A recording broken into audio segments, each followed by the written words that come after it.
Good afternoon, everyone, and thank you for being here. Today I've got Dr. Guidry from the Office of Public Health to answer any questions related to testing and so forth. We also have Colonel Jim Wascom of GOSEP here to answer any specific questions you might have related to Tropical Storm Cristobal. As you all know, that tropical storm did make landfall yesterday in southeast Louisiana near Grand Isle. The storm could have been a lot worse, I'm very thankful to say. We were largely spared from the most significant impacts that had been forecasted. Many weather officials have said we were fortunate, in fact, to avoid many of the flooding and storm surge issues that had been predicted. And some of these issues did materialize, but they were further east. And that's because over the last 48 hours, the track of the storm itself moved east. And we always knew that the east side of the storm would be the worst. That being said, state and local officials are still responding to a few issues. For example, I know that at Fontainebleau State Park in the Mandeville area, 10 people were rescued by the Mandeville Fire and Rescue Team. 19 others were evacuated from cabins by park employees. We're very thankful for that. Down in Jefferson Parish at Grand Isle, the city has requested 5 additional emergency pumps with a fuel truck and an operator. I can tell you the Corps of Engineers is providing the pumps. Jefferson Parish are transporting them. In addition to the 5 pumps already provided by Jefferson Parish and by CPRA, and the 11 permanent pumps on Grand Isle. There are 26 pumps that are trying to move the water off of that island. I can tell you that happened because a back levee, one on the bay side, on the north side, actually was overtopped by a storm surge. CPRA will be working with local flood authorities to begin opening floodgates today across the coastal zone as soon as it is safe to do so. At this time, 371 gates remain closed. 13 roads were closed during this weather event. Many have either reopened or will reopen very shortly as water recedes. As always, you can visit 511la.org to see real-time updates on road closures. There were just short of 4,000 power outages due to this tropical storm. I think 3,997 was the last number that we got from the Public Service Commission. And even though the immediate threat from Cristobal has passed, there is the potential for more heavy rainfall as some of the trailing rain bands continue to move through the area. And of course, the only danger we have for significant flooding is if one of those bands basically becomes stationary and sits and dumps a lot of rain on one area. If that happens, flash flooding and some river flooding could occur. So everyone needs to continue to be on guard. Tides remain elevated and a coastal flood advisory is in effect for all coastal areas, as inundation of less than 3 feet will be possible during high tide today.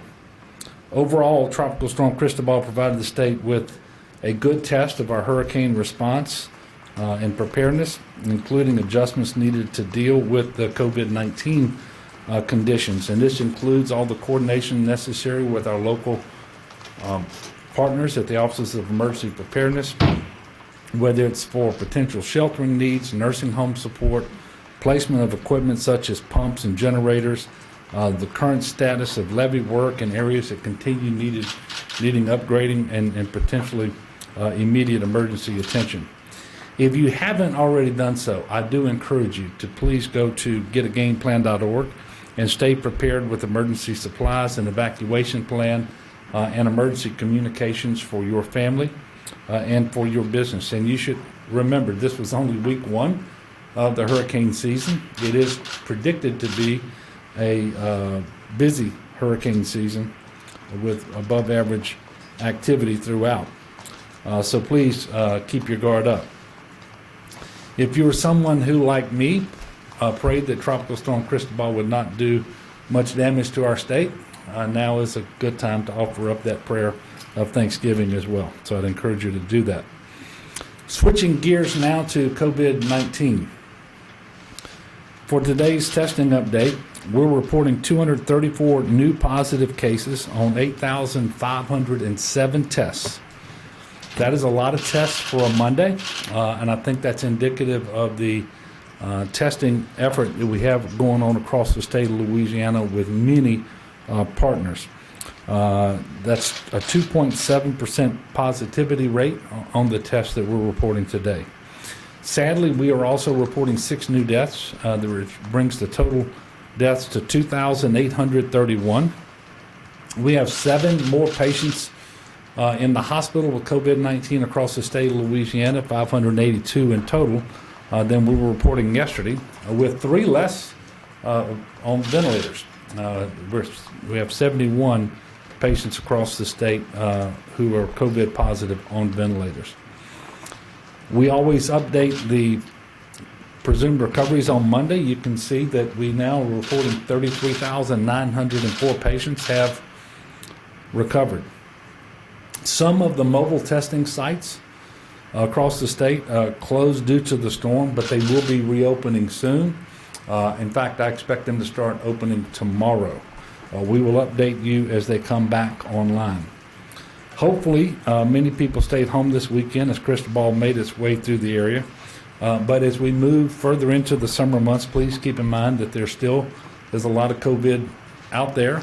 We want the positive trends that we've been able to see over the last number of weeks to continue.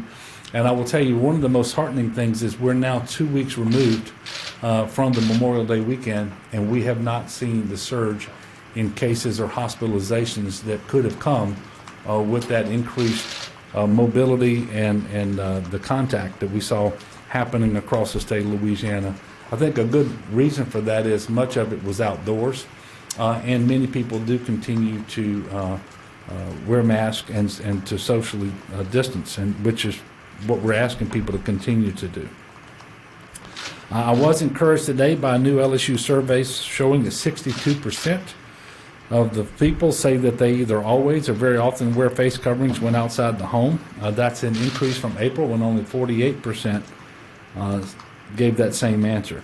And 76% of people agree that wearing a face covering is the responsible thing to do.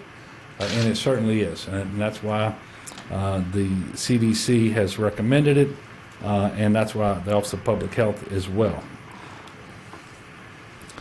And to update you further, on Monday, as you know, we update the number of deaths by race. As of today, 53.2% of deaths from COVID-19 in Louisiana are of African Americans, which is lower than it had been previously. You may remember the first time we reported, I think it was just shy of 70%. But 33% of our population is African American. And so we can still see that this disease is still having a disproportionate impact upon the African American population here in Louisiana, and that's really true across the country as well. But that's why we here in Louisiana several weeks ago created the Health Equity Task Force, and it's also why the work that they're doing is so important. And one of the most important things that we can do is to continue to highlight these disparities, figure out what the underlying cause is, and make sure that we do everything that we can to remedy that so that people are in better health, not just as it relates to COVID, but as it relates to everyday life and quality of life. Looking ahead, we're going to have our next press conference on Wednesday of this week, and thereafter we're probably going to shift to having scheduled COVID press conferences once per week going forward. And we'll make sure that you know on Wednesday when the next one will be after that. But we're anticipating having another press conference on Wednesday at 2:30. At this time, I will take your questions, and don't forget I've got Colonel Wascom here and Dr. Guidry, should you have questions that you want to direct to them. Yes, sir. Governor, have you made any decisions on whether to veto or sign the tort reform bill or the bill that would shuffle the CARES Act money to small businesses? No, but obviously we'll be making an announcement on those bills and many others by the end of the week. Yes, ma'am. Governor, the New Orleans police chief has acknowledged that there were some sort of rubber balls fired at protesters on Wednesday. I'm wondering if you had a conversation with the police chief about that, and if you have concerns about the fact that that was the kind of response that protesters received. Yeah, well, I have not had a conversation, first of all. I've had several conversations with the mayor, but not any specific to the rubber projectiles that you're referencing. It's my understanding that the chief has indicated that, to the best of his knowledge, those projectiles were not authorized. There's an investigation ongoing. He's trying to figure out exactly how many officers, who they were, and why they were used. And really, until that investigation is concluded, I'm not going to get in front of it. I will say that the overwhelming majority of the demonstrations and protests that we've seen in New Orleans and quite frankly around the state have been peaceful, nonviolent. They haven't engaged in property destruction. And so obviously we would want the interaction between law enforcement and the protesters to be as peaceful as possible as well. I wasn't on hand. I don't know exactly what was transpiring at that particular moment. And so I can't offer any more comments on that, other than to say that as we move forward, if there are going to be more protests and demonstrations, we would obviously want them to be as peaceful as they have been, and that the individuals can voice their concerns, which, by the way, are entirely legitimate, and do so in a way that appropriately exercises their First Amendment rights. And they shouldn't have to worry about the hand of the law enforcement being too heavy. And that's why continued leadership and training and retraining and supervision, all of these things are incredibly important, not just for these protests, but as we move forward, period, both here and around the country. Yes, sir. Going back to the Memorial Day spike, Yeah. we haven't seen spikes in general. Texas has seen a lot of spikes in the past few days, and they don't believe they're related to testing. Mississippi and Arkansas are seeing some. We haven't seen them here yet. Is it really just waiting for that one person with something with a positive case to maybe interact? And then the last time I asked you this was before we entered phase one. So Yeah. should we see a spike? Has your thought process into how you would respond changed now that we've gotten into phase two? Yeah, we need to know whether the spike in cases is a function of the increased testing, whether we believe that the spike suggests community spread, or whether it's really in congregate settings, whether it's leading to additional hospitalization or not, and if so, are the hospitalized patients more acute or less acute?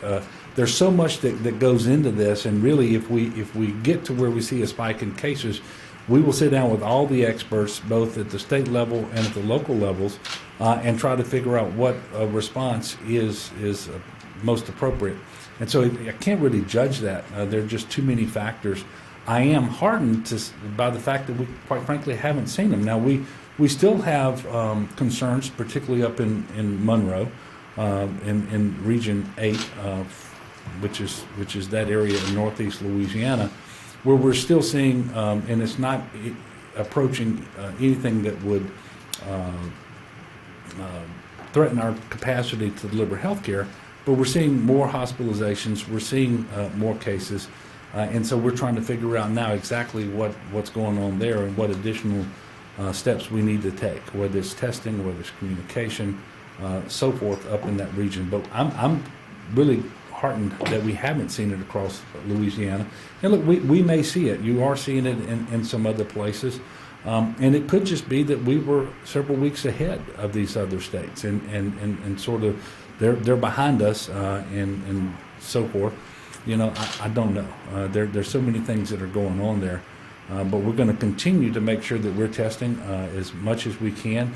No less than 200,000 tests again in the month of June, accompanied by the requisite contact tracing, I should say, when someone tests positive, because we think that's the only way to really monitor what's going on and keep those cases down and try to keep them from spiking going forward. Sam? Governor, have you talked to any lawmakers about police reform initiatives? We've seen some proposals come to light since the death of George Floyd, particularly in the special session. Someone wants to take on qualified immunity for law enforcement officers. And then I guess the next opportunity might be a special session later in the year or next year. Are you open to taking on things like qualified immunity or other aspects of police reform? Do you think that's necessary? Well, I have had a conversation with a number of senators last week. Specifically, Senator Cleo Fields mentioned that he was looking at undertaking an effort. It would be a broad scaled effort that he would undertake really with a goal towards introducing legislation in the regular session of 2021. So that's the timeline that I believe he is on. I haven't had conversations with anyone trying to move any legislation faster than that. Obviously, we need to take a look at the situation here in Louisiana, as they're doing across the country, to see if we can do some things that just make sense. I think anyone would have to acknowledge that the frequency, the unreasonable application of force that's happening across the country is growing. It's unacceptable. And whether it relates to the selection of officers, the recruitment of officers, and their training, their supervision, their retraining, all of these sorts of things, or all of them. You know, I think it all bears a close scrutiny, and I will certainly work with them to make sure that we're doing our part in Louisiana. And so I do look forward to that being a part of upcoming legislative session. And I also hope that we can achieve broad consensus that action is necessary and what that action should look like. Because we need to do this in a responsible way, but one that doesn't delay unnecessarily the reforms that I believe are needed. Do you support the effort to, defund police departments, take a look at how much we're spending on law enforcement and allocating that money elsewhere? Yeah, no, I'm not here to advocate defunding police departments. I mean, we still have crime out there, and when you invest in appropriate police work, whether it's a sheriff's office or a police department, you are investing in the community, but it does need to be appropriate, and we need to make sure that we're doing everything we can to ensure that our officers are interacting with the public without unreasonable use of force, and that's the most important thing that we can do.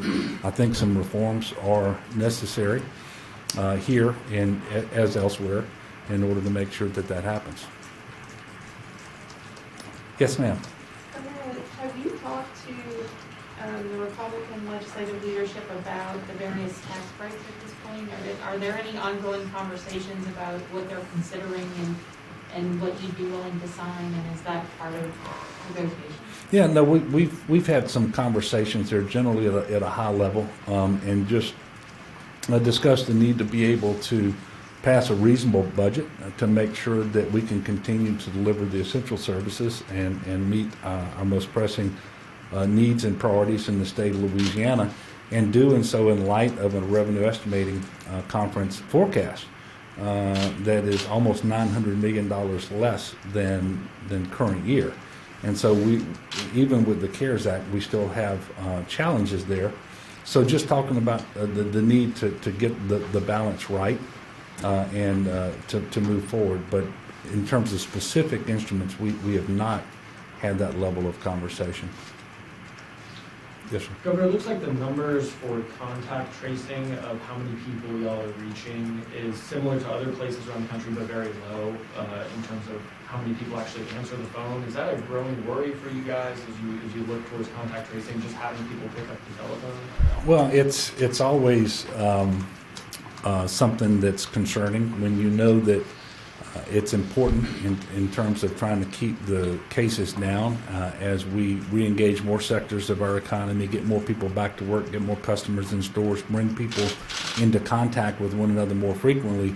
We know that we have to test more, and the testing has to inform contact tracing, and the contact tracing has to be effective. It's not going to be effective if people don't answer the phone and allow the contact tracer to share information with those individuals as to what they should be doing in light of the fact that they either tested positive or came into contact with someone who did.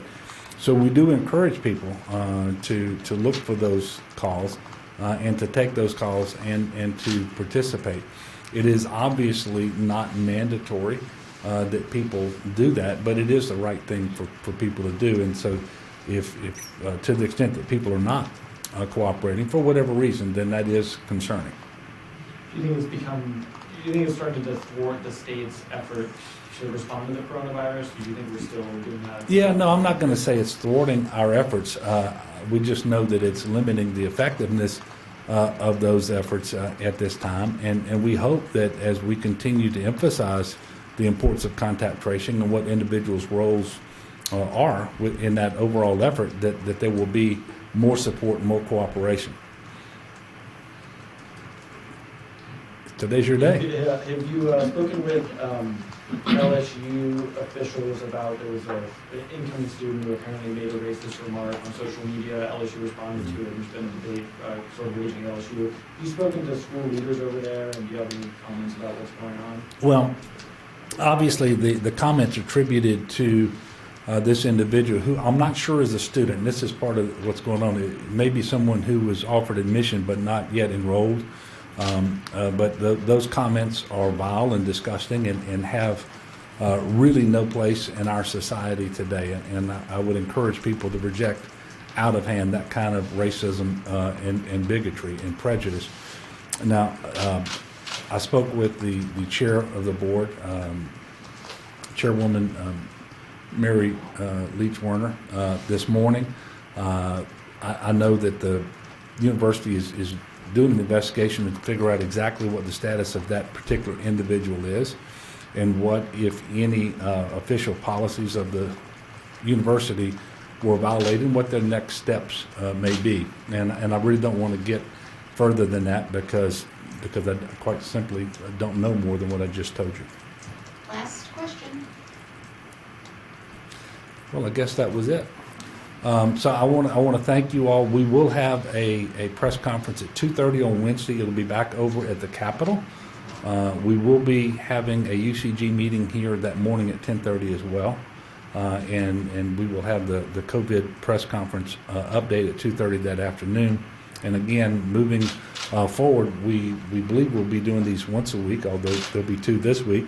And we'll let you know what day next week and beyond we intend to hold those, although we're leaning towards Wednesdays for those additional press conferences. So I want to thank all of you for being here, and I want to thank all the people of Louisiana who are taking COVID-19 seriously, who took Cristobal seriously, and quite frankly, who are doing what they can to make sure that the protests and demonstrations that are taking place here in Louisiana, in cities large and small, are peaceful, that they are nonviolent, that we're not engaging in property destruction, and that people's voices are being heard. And I think now it's incumbent upon all of us to make sure that those voices are not only heard, but that they cause us to really look at what we're doing in Louisiana and around the country and implement reform as necessary to make sure that police officers are appropriate in their use of force. And we're going to make sure that we're taking that seriously here in Louisiana. So thank you all, and I will see you on Wednesday.